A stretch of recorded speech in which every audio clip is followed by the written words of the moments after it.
Welcome, everyone, wherever you're tuning in from. My name is Zaina Al-Shaib. I'm the Director of Digital Communications here at the Middle East Institute. Thank you for joining us today for this on-the-record briefing session in which we'll discuss Saudi Arabia's role on the diplomatic stage. Saudi Arabia is increasingly positioning itself at the center of various high-stakes diplomatic processes. In recent months, it has taken on key roles as backer, mediator, or host to ongoing negotiations, most prominently concerning the Gaza settlement and the ceasefire in Ukraine. Both the new Syrian president and the Lebanese president chose Saudi Arabia for their first official trip abroad. Does that indicate a shift in the kingdom's foreign policy approach and its position in the region? And if so, what does it all mean? With us to further analyze these topics is the Middle East Institute Associate Fellow, Norman Roule. He's a 34-year veteran of the CIA whose work now focuses on issues concerning the Gulf states and Iran. The briefing will also feature Greg Gause, visiting scholar at MEI and author of 3 books focused on the Persian Gulf. Thank you both for joining us this morning. Pleasure. Before we begin, just a few housekeeping items. We'll have a Q&A segment during the session. If you would like to ask a question, please use the raise hand function in Zoom, and if selected, we'll unmute you and you can direct your question to one or both of our panelists. Questions can also be submitted in writing via the Q&A chat box here on Zoom. All right, let's dive right in. Norman, let me start with you. Saudi Arabia is undergoing a broad transformation. Diplomatically, the kingdom is increasingly positioning itself at the center of high-stakes diplomatic processes. Do you see the country's latest diplomatic effort as a flash in the pan or the rise of a global power player? Good morning. It's an honor to be with you, Zaina. For decades, I've personally benefited from the Middle East Institute. Its many publications, events such as these, its magnificent library, its accessible experts, and even such podcasts as Brian Katulis's Taking the Edge Off the Middle East. You guys have made the Middle East, a sometimes opaque region, much more accessible to the world for decades, and a debt of gratitude is owed to you, as well as encouragement to keep doing it. And it's always a privilege to hear from my good friend Greg, who by any measure is a national treasure on Middle East issues in general, on Saudi Arabia in particular. And I suspect there are a host of other topics that Greg could speak on that would benefit the world at large. Regarding Saudi Arabia, I think we've got to go back a few years and consider that one of the goals of King Salman and the Crown Prince was to reassert Saudi Arabia's position as a regional hub of decision-making and foreign policy. What is slightly different from that is that this has expanded over recent years to become an increasingly global node of political, economic, financial, and diplomatic decision-making. As you consider most recent events, I think you need to widen your aperture just a little bit and think about the number of meetings that have occurred involving not just the GCC, the Arab League, the Organization of Islamic Conference, but we're also watching the multiplicity or multiple number of foreign leaders and groups who come to the kingdom, Caribbean leaders, Central Asian leaders, African leaders, let alone Xi, Putin, Zelensky, Biden, etc.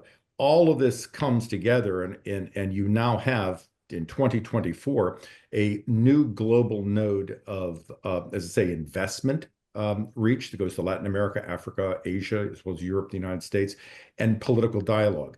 The recent U.S.-Russian engagement in Saudi Arabia is also a reflection of Europe's changing role. So these meetings were the sort of things you used to have in Geneva. And last, I would say the kingdom has worked very hard to maintain, along with the United Arab Emirates, which has a similar foreign policy approach, excellent relations with North, South, East, West, Africa, India. And this has been quite profitable. We saw a prisoner release in which the Saudis once again enabled the release of an American hostage, as well as Ukrainian prisoners in the past. And that wouldn't have happened without a long-term consistent approach to how the Saudis see their place in the world. I think the question becomes, where does this go? And the Saudis are determined to become a more prominent member of the global community. And if the current trend remains accurate, there's no reason to believe that they won't continue to do so. And how much of Saudi's current foreign policy efforts are ultimately in service of its domestic Vision 2030 goals? Well, its foreign policy is aimed at, for example, improving relations with Africa, where they see a significant consumer base for energy, for communications. Their foreign policy with the United States is based on accessing the finest and most significant high tech in the world so that they can build an artificial intelligence STEM driven society. Their relations with countries in Latin America, Africa, and Asia have to do with the acquisition of critical resources to feed their growing manufacturing base. And of course, their détente, not rapprochement, détente with Iran, their role in cutting off free checks to governments they thought were wasting the money with some good reason. I think in general, this all comes together as a critical part of a critical pillar of the Vision 2030 plan. All right, thank you, Norman. Let's turn to Greg. Greg, how do you read Saudi's recent diplomatic activities? And in your experience, is it a continuation of past efforts, or would you say there was an inflection point that propelled this diplomatic transformation? So I think that there are a couple of changes that have allowed the Saudis to assume this much higher profile diplomatic role, not just in the region, as Norm said, but also globally. One is that in many ways, they're the last major Arab state standing. Iraq was broken, Syria is broken. Egypt is consumed with its own internal issues, and I think will be for some time. And Saudi Arabia has obviously has the resources to be to assert itself in the Arab world and in the region.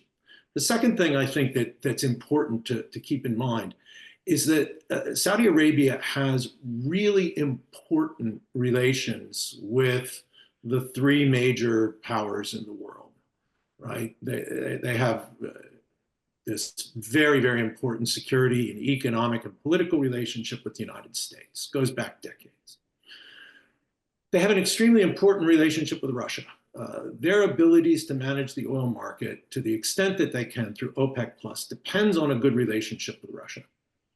And finally, China is their biggest customer. And Saudi Arabia is, if not the largest supplier of energy to China, it's certainly one of them.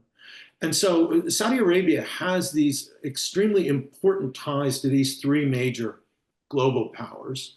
And all three of them, I think, respect the role of Saudi Arabia. We saw in the United States at the beginning of the Biden administration kind of a belief that the US could do without Saudi Arabia.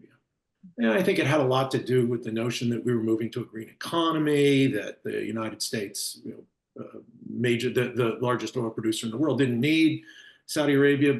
But once we saw the energy hit that occurred when the Russians invaded Ukraine, the Biden administration did a 180. So Saudi Arabia is very central, both regionally and internationally, and has begun, I think, to play a much greater role. As Norm said, I think in the service of domestic economic and social changes that the king and the crown prince would like to see. The one caveat I would put in there is that I think that the Saudis have to develop the cadre of secondary and tertiary level officials in the foreign ministry and in other ministries who can manage this increased global role. I think that for many decades, the Saudi foreign ministry was kind of a sleepy place. And foreign policy was run out of the office of the minister, Saud al-Faisal, who was the world's longest serving foreign minister. And I think to the detriment of the development of the ministry as a whole. I think that the current foreign minister, who is a professional diplomat, Prince Faisal bin Farhan, there has been an effort to build the institutional capacity in the ministry. And I think we're seeing that across other ministries as well, because if Saudi's going to play this role on the global stage, it's got to be able to follow things up. And what's the motivation? Why are they pursuing this? Why do they want to be the diplomatic broker? Normally, when we think of a diplomatic broker in the Gulf, we think of Qatar. Why is Saudi pursuing that mediation role now? Maybe because they don't want Qatar to be to be that mediator. I think that look, there is an equation between prestige and power that is it's not mathematical, but prestige, which these kinds of mediation and hosting efforts give to the kingdom, can be translated into influence, I think, with the great powers. And if we are heading toward a more conflictual great power situation, certainly I think between China and the United States, where Russia and the US are, I think is very much in flux, but between Russia and Europe, the Saudis are well positioned to not get caught in the crossfire. And I think that this mediating role and convening role helps them to secure their place. It's a hedging strategy to some extent in an uncertain international environment.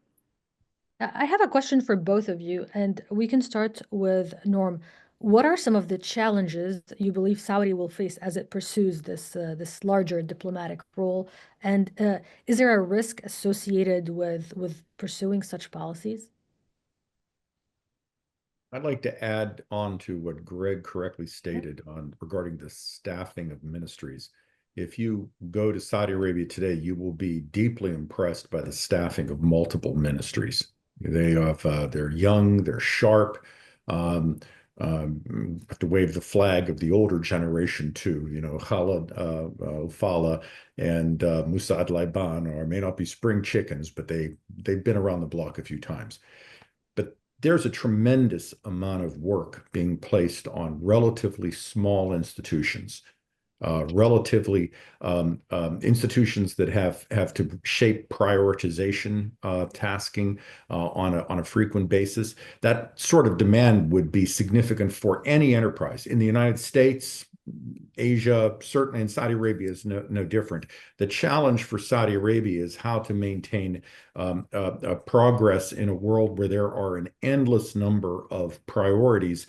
And if you don't make someone a priority, you are open to criticism for either dropping the ball or not appreciating something's importance, or just foolishness in general, or politicization.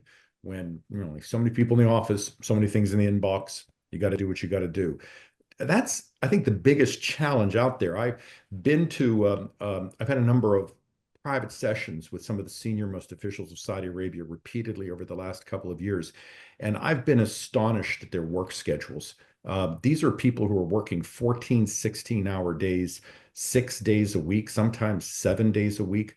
I'm sometimes a little embarrassed that they're spending any time with me at all because they should be sleeping or home with their families.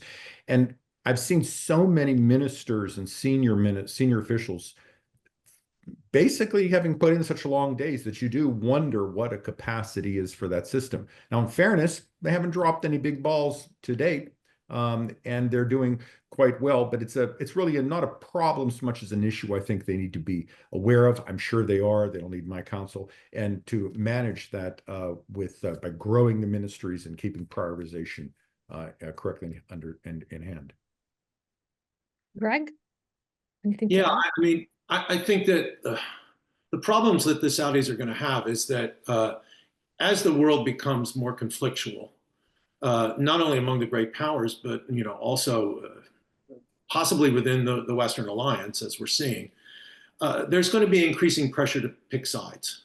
And I think Saudi Arabia has positioned itself in a way that they are going to be very reluctant to pick sides because they don't want to pick sides that will place them against their biggest consumer, their biggest customer. They don't want to pick sides against a country that they need to have good relations with to manage the world oil market. And obviously, the king and the crown prince want to sustain a strong security and economic relationship with the United States. I mean, they were negotiating a security treaty, a defense treaty with the Biden administration.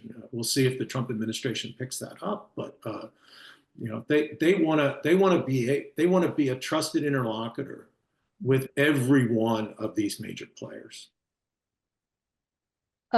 Norman, to piggyback off of what Greg just said, Saudis have signaled that they're pursuing a balanced foreign policy,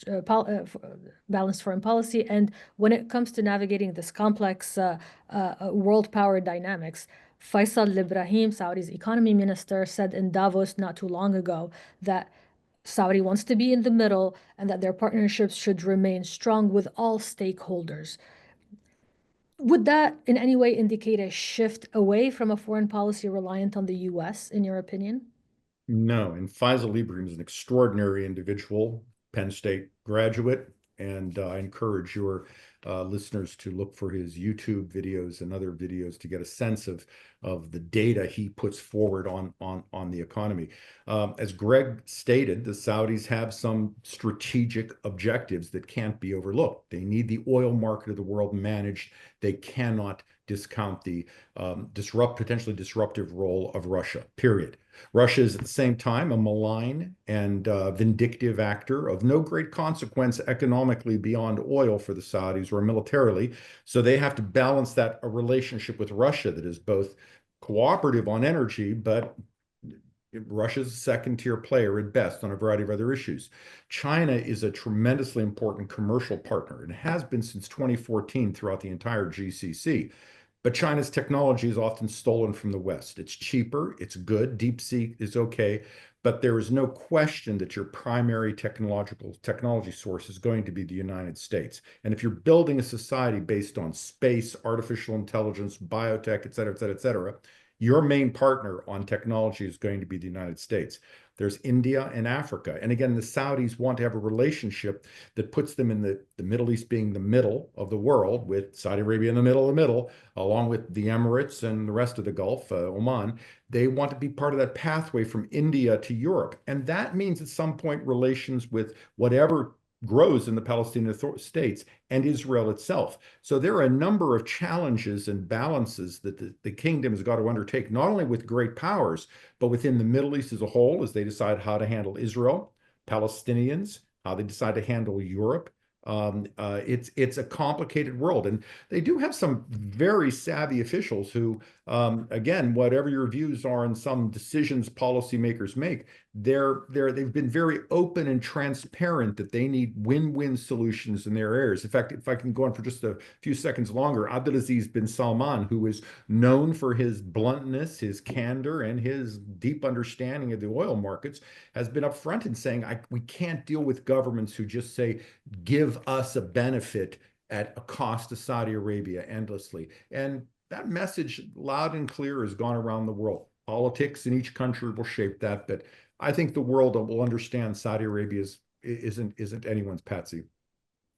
It's interesting too, Zaina, that I think that this is somewhat of a change. I think that when King Salman and the Crown Prince came in, the Crown Prince was much more willing to take kind of a muscular, get your elbows out and throw your weight around approach.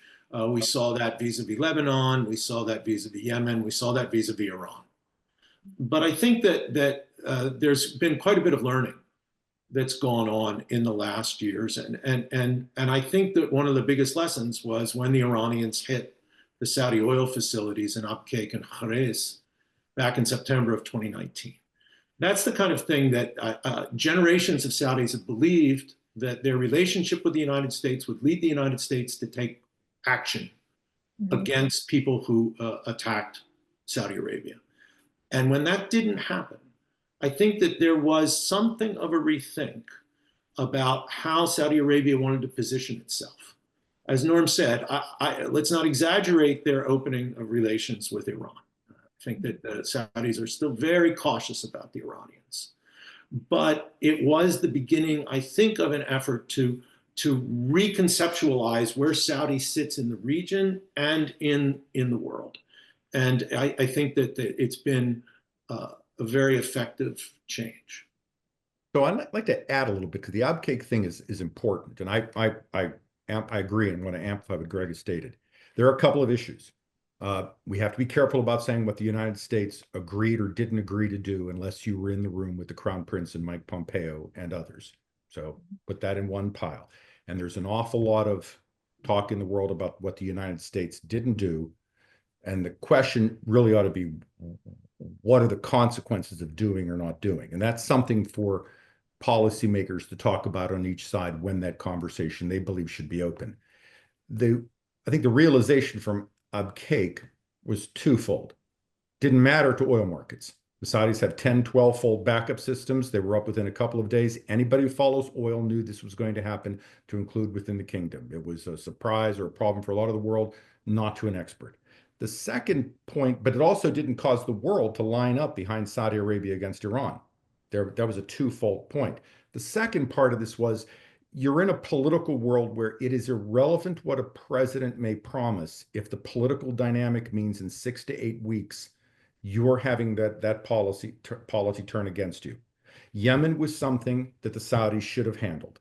And by the end of that conflict, that was something the world was against them. And we now have the Houthis moving into East Africa, et cetera, et cetera. And it became something that damaged their entire corporate reputation. I mean, how often did you see pictures of starving babies on the internet? And then the moment it was not a political issue in the United States and the Gulf Rift ended, those babies disappeared. So I'm unaware of anybody finding a mountain of Snickers bars in Yemen. And that impacted investment. It impacted their politics. It took bandwidth from being able to spend time on other issues. And I think Abqaiq, looked at in the broadest perspective, was indeed an important moment in their history. Absolutely. All right, we're going to open the floor to questions. If you have any questions, please type them in the Q&A chat box here on Zoom, or use the raise hand function, and we'll do our best to get to as many as possible. We have a questions from Nazi Moinian, MEI Senior Fellow. Nazi, you can unmute yourself. Yes, good morning. Thank you, Norman. Thank you, Gregory. I'm a fan and I follow you on your writings. And thank you, Zainab, for putting this together. My question is about Saudi's civil society. On the many trips that I've made there, there's a disconnect between the aim of the leadership, the elite, and the young Saudi professionals or non-professionals, the Saudi men that are not following their leadership objectives. For example, I could not get the attention of my driver, who was 18 years old and wouldn't speak to me until my husband spoke to him. So I wanted to find out if anything is going to be done or is on its way, any programs that the Saudi leadership, MBS, are focusing on to bring the population along. All right, Greg, you want to start answering the question, and then we'll go to Norm to see if he would like to add. This is a huge change that the Crown Prince is trying to bring about at the cultural level. I mean, this had been a government that had partnered with a very conservative interpretation of Islam, historically, and had empowered the clerical establishment, giving them control over educational systems, over the Hajj, over the justice system for a long time. And the effort to change that role is, I think, we underestimate how difficult it is. I think that when we look at civil society in Saudi Arabia, of course, there's going to be all sorts of people who think that the changes, the social changes that are happening in Riyadh are the wrong way to go. But these people have, some of them have been put in jail. Others have been basically told you, if you're too public about this, you lose your job. And I think that this helps to explain this what for many Americans I think might be unusual, which is a closing up of the political sphere right, in terms of civil society. After a very interesting experiment in Saudi Arabia in the period between 9/11 and the Arab Spring, in that decade, Saudi Arabia was a more open place from a very low bar, right? But a more open place politically. I mean, you could write about things. It was actually interesting to read the Saudi newspapers, as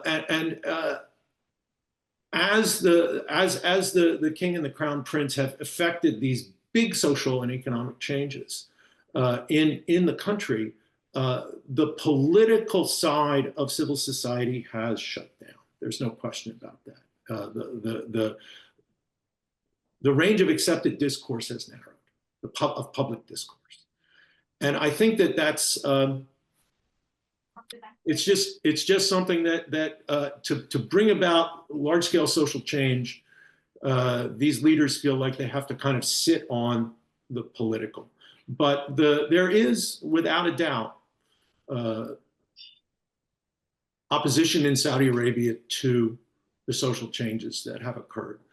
What's interesting to me is that it hasn't manifested itself in any serious public way, which I think is a tribute to two things. It's a tribute to the regime's ability to use its economic resources to maintain the support, if just the passive support, of large segments of the population, and its efforts to build a constituency among the youth that do want to see these kinds of social changes in terms of gender relations, in terms of the role of women in society, in terms of public entertainments, all of these things. And it's a tightrope, I think, that the regime is walking, but so far successfully. Thank you. Norm? Societal change metrics are, in my experience, and I don't have Greg's academic background, very difficult to measure and identify. Events tend to become anecdotal, apocryphal. What you see isn't the entire world, it's just what you see. That doesn't make the event or the issue any more real, and doesn't even mean that what you're saying is wrong, but it doesn't mean that it is right. So maybe I can't really answer your question, Ms. Moynihan, but what I can say is maybe pointing to issues where the Saudis have done some very useful things in transforming their society. So their education system was dramatically overhauled. The number of religious texts, I think at one time were 26 different books in their K through 12, and I think now it's just 2 or 3. I recall being told by a very senior Saudi official that at one point in Saudi Arabia, you graduated from high school with a 9th grade exposure to STEM on OECD terms. And they dramatically changed the education system. Well, that takes 12 years to cycle through from kindergarten up. And they've changed everything from the role of religion to the role of women in how their education teaches people to think about the world. But now at the other end, the modern end, we're looking at an explosion of women with different responsibilities in the kingdom. I mean, to go from a country where women couldn't drive, and even in the post-9/11 environment after the Gulf War, I mean, there was a time when in a previous time when 50 Saudi women got in cars and drove with their husbands, and they were all arrested. And that doesn't sound like a free time. If they and their husbands were told, this is what happens if your wife gets into a car again. Now you have not only women driving, but you have the first Arab woman being sent up to the International Space Station from Saudi Arabia within 4 or 5 years. You've got Saudi women participating in STEM studies that have gone from about 7% to about 35% of the program. And Saudi women participation in the workforce by 2024 is, and someone will know this figure, but I think it's about 36.4%. Now that is extraordinary. Now, where will that change? Well, if you ask my late mother how she saw society in the world, it's different from how I see it. It's different how my daughters see it. Come to me in 20 years and we'll see how it works out. I'm not cutting the Saudis a break any more than I'm cutting the Americans a break. I'm just saying that social change is difficult, but the government is undertaking the programs that we would hope they'd undertake to give women and others their role in society. All right, thank you both. Let's go to Kimberly Dozier now. Kim, you could unmute yourself. Thank you. Hello to Norm. Hello to Greg. My question is, what can Saudi Arabia do to talk President Trump out of the Gaza Riviera plan and convince him that the Palestinians cannot be forced to leave Gaza or the West Bank? Thank you. Gaza Riviera, yeah. I actually think that, and I don't know if the president had this in his mind when he was talking about the displacement of 2 million Palestinians from the Gaza Strip, but I think that what it did was basically push the Arab states, with Saudi Arabia in the lead, to come up with an alternative plan.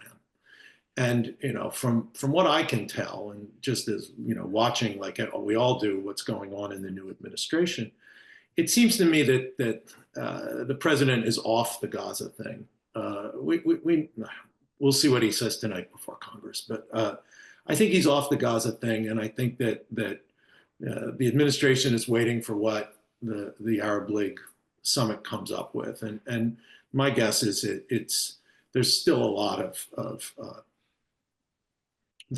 pitfalls on the way to a humane and stable solution in Gaza. But I don't think the Gaza Riviera is going to be part of the discussion going forward. Norm, anything to add? Kim, it's great hearing from you again, one of the smartest members of the Fourth Estate out there. It's a complicated issue. I'll try to keep this as brief as possible. I think when you're looking at President Trump's view of the Middle East, based on my understanding, turning to the president and saying, this is what we've done for 70 years, this is where we are today, there are no other solutions, and our plan going forward is to repeat the past 70 years. It gets you no currency in that office. So for people to say, who have talk about Gaza is a hellhole on earth, it's a humanitarian atrocity, and we would like people to live there for 7 to 10 years to a man who builds real estate, that just doesn't sound right. And my understanding is that Steve Witkoff and others may have seen the scale of this devastation and came back and said, this is vast. We have some other challenges. The Palestinians are the first refugees in history to be told, you have to live amongst your devastation until we figure out what to do, and it will take 7 to 10 years. I'm not suggesting they be moved. I'm just giving you a fact. It will take a tremendous amount of time for sewage, electricity, schools, hospitals, et cetera, to be built, unless you expect them to live in small trailers that have to fall out of the sky somehow in the tens of thousands. I can give you all the reasons why going to Jordan and Egypt are bad ideas, and this audience doesn't need to hear that. But in the end of the day, 1.5 million people are going to live in a place that everyone declared was a hellhole a few months ago. And now, since it's not an issue like the starving Yemeni babies, we don't talk about that hellhole very often on television. The next issue is that there is Hamas and at least 13 other Palestinian armed groups in that country who refused, as of this morning, to disarm.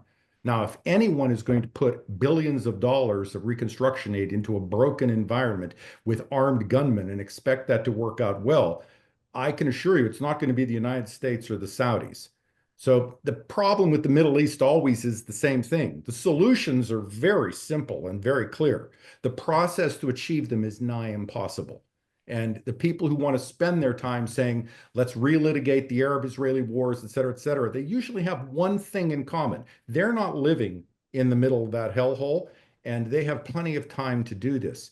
So I think what we've got with the Arabs is now a real challenge. How do you build something so quickly to provide a safe lifestyle that anyone should have in 2025 in a world where there are thousands of armed gunmen who are Iranian proxies and militants who will keep their guns and who are associated with multiple different groups next to an Israel that will bomb them if they conduct inevitable operations against them.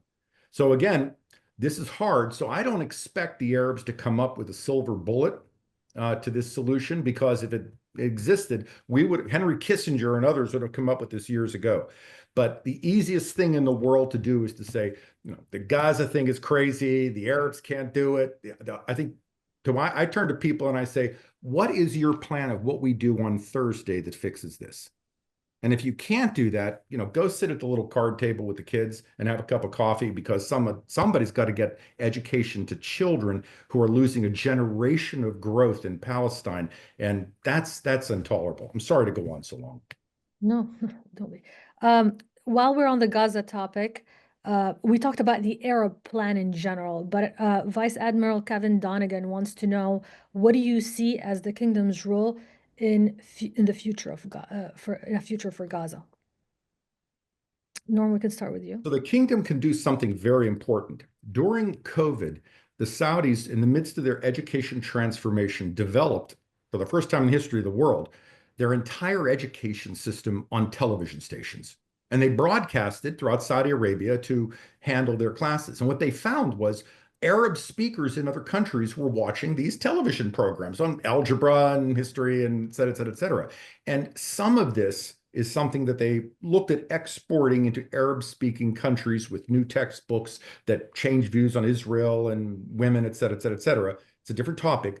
But Saudi Arabia, also the Emirates with their program, are superbly poised to bring education, the internet, high technology in a mobile manner to this broken society in that way. I will say that it is extraordinarily unlikely for Saudi Arabia or any of the Gulf states, even Qatar, to pour a lot of money into a series of projects that will be managed by Hamas and then blown up by the Israelis in 6 months. So money ain't it.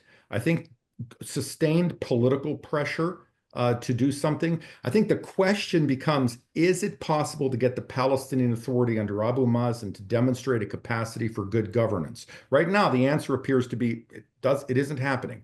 My sense is that the Saudis believe there is enough potential there to help this go forward. I don't think the rest of the GCC is there, but I think we should be careful and conservative into thinking about all the goodness Saudi Arabia can bring to, again, 1.5 million people who aren't moving in a hellhole with thousands of armed gunmen. Greg, anything to add? Hard to add anything to that. I think Norm hit the nail on the head. I do think that one of the things that we should be aware of is the reflex in Washington that, oh, the Saudis and the Gulfies will pay for this, is, I think, less applicable than it maybe was in the past. Saudi Arabia has talked a lot about moving from aid to development. Right? They want to invest. They don't want to give money.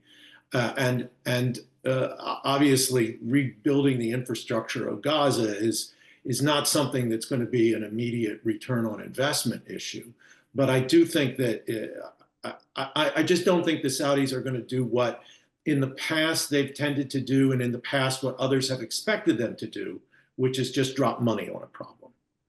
Greg is spot on, as always, spot on. And that, in some ways, and again, for those of you who know me, I'm rigidly nonpartisan and routinely offend each side of the aisle. The Saudis are in essence suggesting in some ways something not dissimilar from what President Trump has stated. He has stated, build something that is economically viable and profitable and successful for people to live in a multicultural environment. That is what the Saudis are proposing. And President Trump has stated, we're not pouring money into there, but we're ready to, do what we can in our role. I think Saudi Arabia and other Gulf states are going to be quite generous if there are a series of projects that are deemed to be financially profitable, not corrupt, and produce benefits for everybody. And that's been the story of Saudi foreign policy, foreign aid for Egypt, Jordan, and Africa for several years. And it's a positive event, but it's not money falling from the sky for anything. All right. We have a question from Matt. Matt wants to know, to what degree is Riyadh acting entirely on its own initiative, and how much are they coordinating with the GCC partners, or at least keeping them informed of Saudi diplomatic actions? Greg, can we start with you? Yeah, sure. I mean,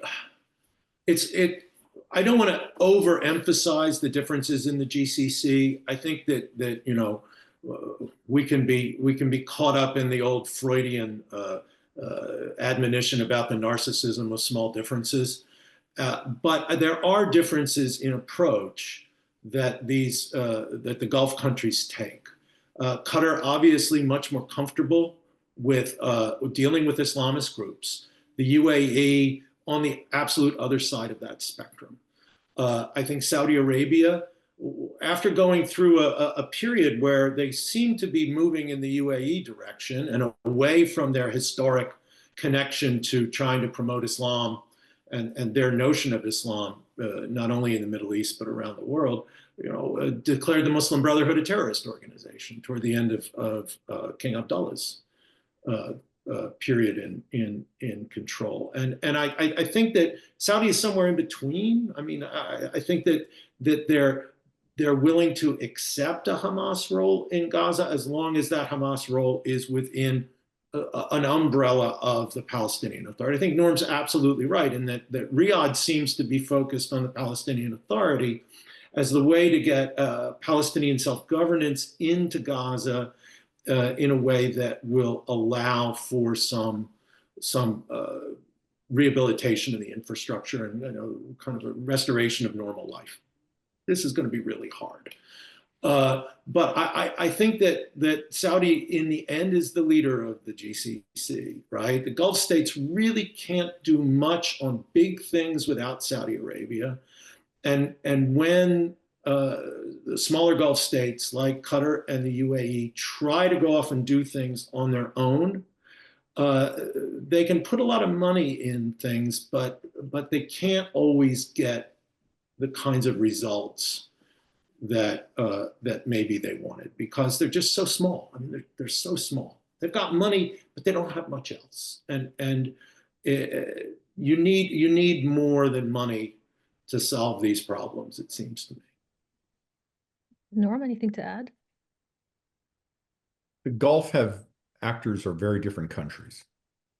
One of the smaller countries, Bahrain, has shown tremendous leadership on the Abraham Accords. It has shown economic modernization, undertaken economic modernization. It's made itself a center for many sorts of meetings and events. And they've got a security relation with the United States that is unique in the region. You get different flavors in each country. I think the challenge is that the GCC has yet to develop and may never develop a foreign policy that is unified. Those of us who want to hurl stones from the U.S. may want to ask about U.S. and Canadian policy on NATO and Ukraine and defense. I think the Canadian Navy is smaller than the Navy of Bangladesh, and I believe that bothers the Trump administration. But we don't see that play out so much on Gaza, Palestinian issues. I think where you see this play out is in Africa. And Africa is a much bigger problem. You have now Iran and the Houthis burrowing into the Burhan government. You have claims of atrocities by the RSF in Sudan. You have Somalia. You have, again, the Houthis trying to establish bases on the west side of the Red Sea Basin. And if you're looking to disrupt the economy of the GCC or frustrate development on the side of the Western Arabian Peninsula, where the Saudis are putting $500 billion, that east part of Africa suddenly becomes very important. And if you look at the press, our press tends to talk about, well, this Gulf country is on this side, this Gulf country is on that side. That's true. I don't see us on anybody's side. And I also would point, when we generally talk about that part of the region with the Gulf, we tell them stay out of those affairs because it's a bad thing. And that worked again. I'm going back to Yemen. And how did it play out on Yemen for the world's economy? So if we want to stay out of East Africa, that Red Sea Basin is no less important to Greece's economy and NATO than it is to Saudi Arabia. The question becomes less, how do we get the Gulfies to play together, the Gulf states to play together, but how do we partner with them on challenges that are increasingly have different points of view and are multilateral in their impact? All right, one more question before we bring in Iran into the conversation. The question is from Lauren Haltmeyer. Lauren wants to know, what's your outlook for how Saudi's role as the de facto manager of the oil market evolves or remains the same vis-a-vis Trump, who has called for more output again and an overall volatile environment globally? How important is it for Saudi to maintain that control? Greg, can we start with you? So I think that one of the underappreciated issues of tension going forward between Saudi Arabia and the United States is going to be the Trump administration's tariff policies. Because if these tariffs are extended to the EU, they've applied just today to Mexico and Canada, and a bump on the China tariffs, we're going to see some slowing of global economic growth. And that's going to drive down demand for oil at the margins. Vision 2030 is really based on a notion of a very globalized economy. And if we are seeing the beginnings of a move to a much more compartmentalized set of economies and a beggar thy neighbor policy in terms of trade, that's going to be very bad for the Saudis' long-term economic goals of, as Norm said, being a hub, being in the middle of the East-West trade, investment, tourism universe. And I think that we're going to see it on the oil market earlier than we're going to see it maybe in other other areas. And there's not much the Saudis can do about that, right? Well, you can't say to America, produce less oil, right? We have a very decentralized energy system. The White House doesn't call the shots the way the Kremlin does on Russian oil and energy production, and the way national oil companies do in the major oil producers. And so drill baby drill is a threat to immediate economic interest in Saudi Arabia. And there's just not much the Saudis can do about it. Norm? The Saudis can't do anything about the U.S. market. That's that. Unless you get into conspiracy land, or they want to lower the prices to destroy the fracking industry, or raise the prices so that frackers invest heavily and then go broke during the crash, et cetera, et cetera. They can't do anything about the U.S. They have shown great skill in managing OPEC Plus, which has a diversity of views, a diversity of production capabilities, and in some places you have OPEC Plus members who are unable to meet their quotas. You have some members who have somehow overproduced a little bit each month, and that there's a diplomacy, quiet and intense, that goes on behind the scenes to talk to various actors to bring them back into line. The Saudis have two primary insistence points. So the first is market discipline. And the second is to retain the capacity to be a swing producer. I think people sometimes overlook the fact that whenever there were high oil prices, it was followed by a crash. That produced a devastating ripple impact on Saudi economic planning and budgetary forecasts, which was a bad thing in the past, but it's a very bad thing now. If you're in the land of Vision 2030s and KPIs, et cetera, et cetera, you need budget predictability, and this intensive focus on maintaining some stability in the oil markets will continue. My second point is Saudi Arabia is no longer sees itself as an oil producer. It is an energy producer, and that will bring some very new challenges and complexities. At NEOM, the Saudis have the world's largest green hydrogen facility and have stated that they have sold 30 years of that facility's production to point. I don't know what the market is in the world for green hydrogen. It's not always the strongest. So Saudi has a different exposure at that point. The Saudis are transforming their oil industry to a gas industry to take care of desalination, power, et cetera, et cetera. That has some very positive impact on their budget, and then gives them additional swing capacity to work with the U.S. in case there's a war with Iran or something like that. And of course, last, we have the nuclear issue that we haven't talked about. There's no question the Saudis are going to seek capacity to export nuclear energy. Now, do they need a nuclear industry that could develop a nuclear weapon. They show no sign of an interest in that.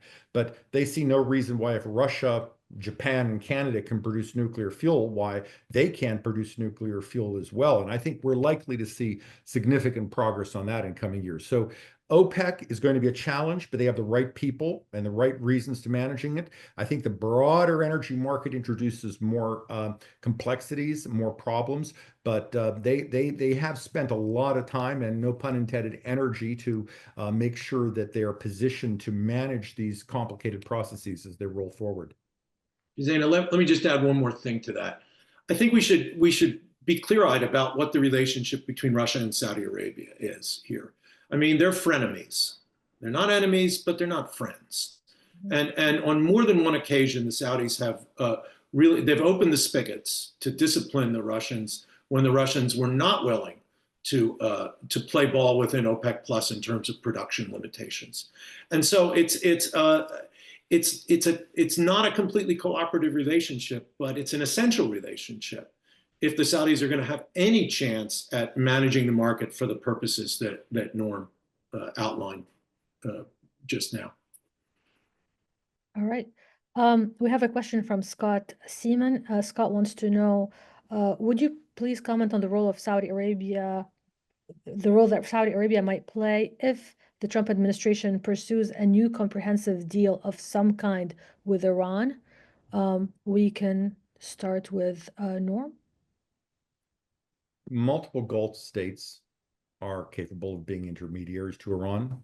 Over the decades, back channels, real, imagined, amateur and professional, have taken place on a routine basis between the United States and Iran since 1979, the earliest days. There has never been a lack of communications between the United States and Iran.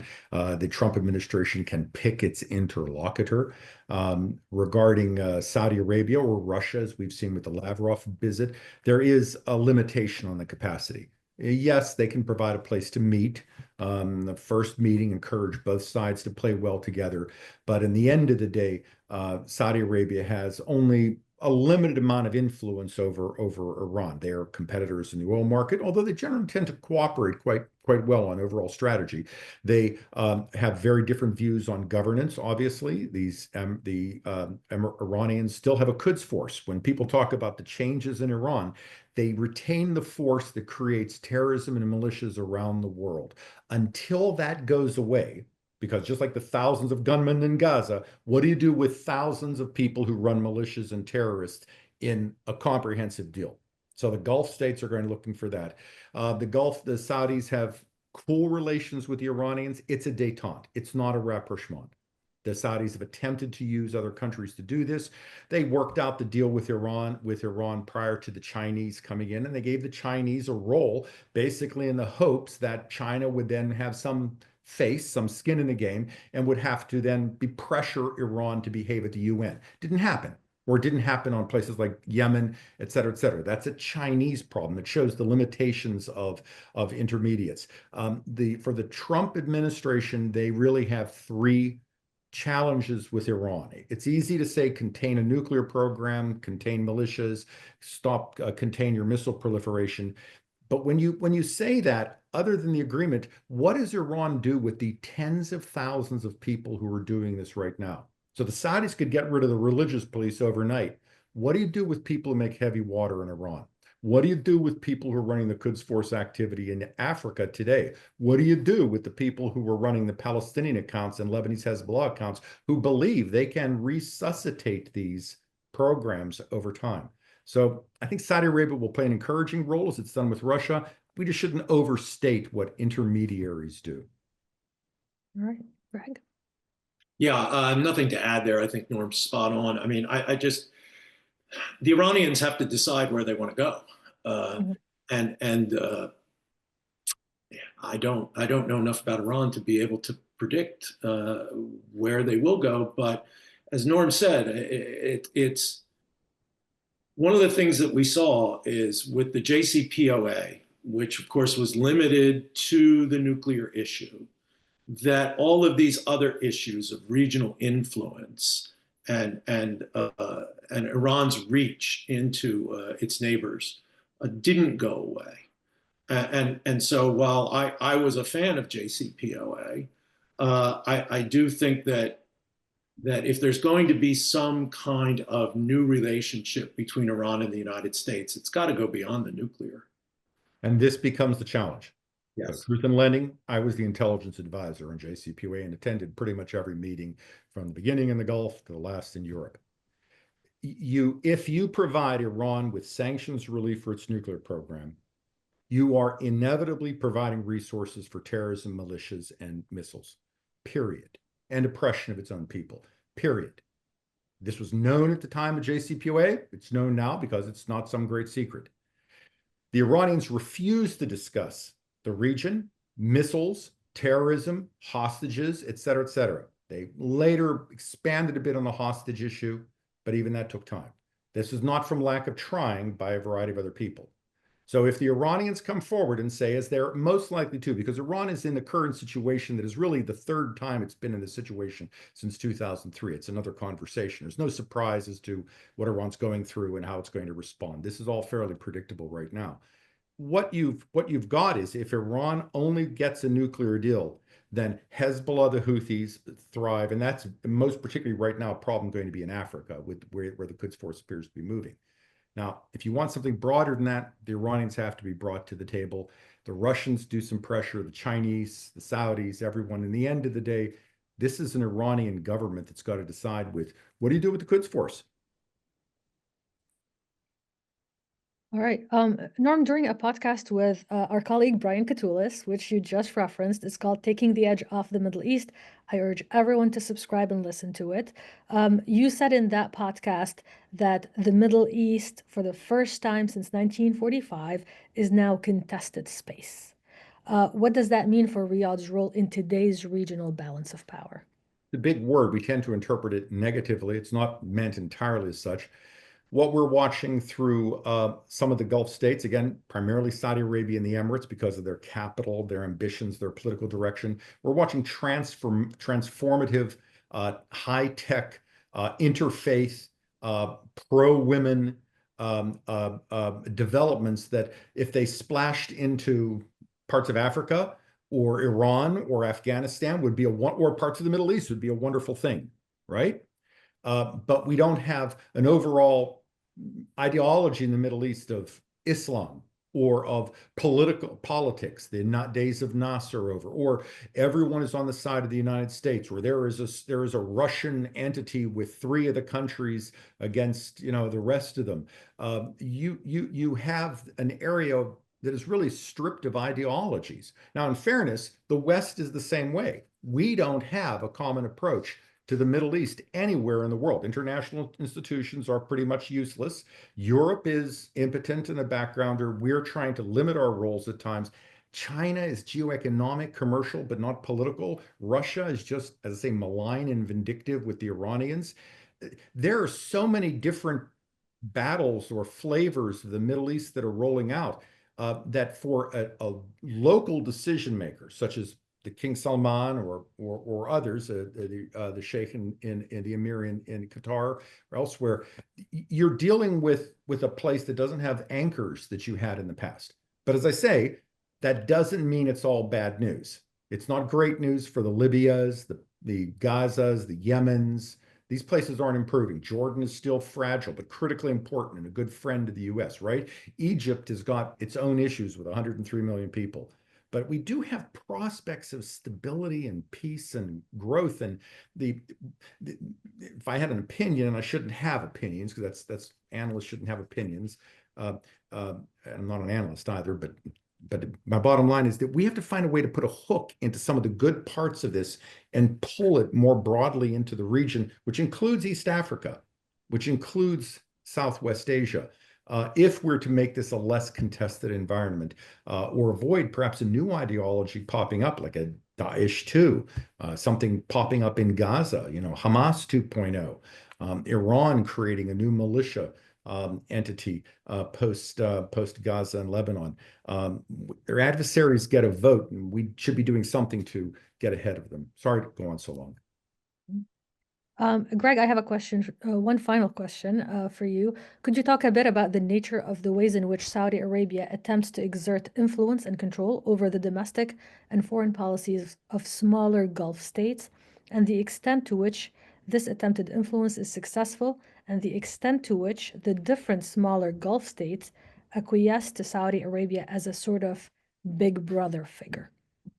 So not often in terms of acquiescence. The Saudis have been very reluctant to try to, as Norm said, kind of export an ideology. I mean, they felt that, I think that they felt that 9/11 was the blowback of previous efforts by them to if you will, export a certain notion of Islam that I would argue got tied up in the Afghan jihad and became very oppositional to Saudi Arabia. I always told my students that the Iranians had loyal allies and proxies in the region who wanted to be part of the Iranian program in the region, and the people who ideologically might have been most close to how Saudi Arabia viewed its own relationship with Islam before 2015, they hated the Saudis and wanted to kill them. And so the Saudis really didn't have that kind of ideological push that the Iranians had, that President Erdogan in Turkey tried to assert during the Arab Spring as kind of the patron of the Muslim Brotherhood, if you will. And most of the Gulf states don't need the Saudi money, right? So it's not as if Saudi money could have much influence in Qatar or the United Arab Emirates, right? They have plenty of money. And so the Saudis have been able to, I think, link Bahrain, not just physically through the bridge, but also because Bahrain needs the Saudi economy if it's going to be able to be an economically viable player in the region. The Omanis have, I think, a very independent sense of where they are. And likewise, the Kuwaitis, the Kuwaitis have this thing called parliament, not right now, but it will come back, right? Most Kuwaitis are always happy when parliament gets suspended because they're fed up with it and nothing gets done.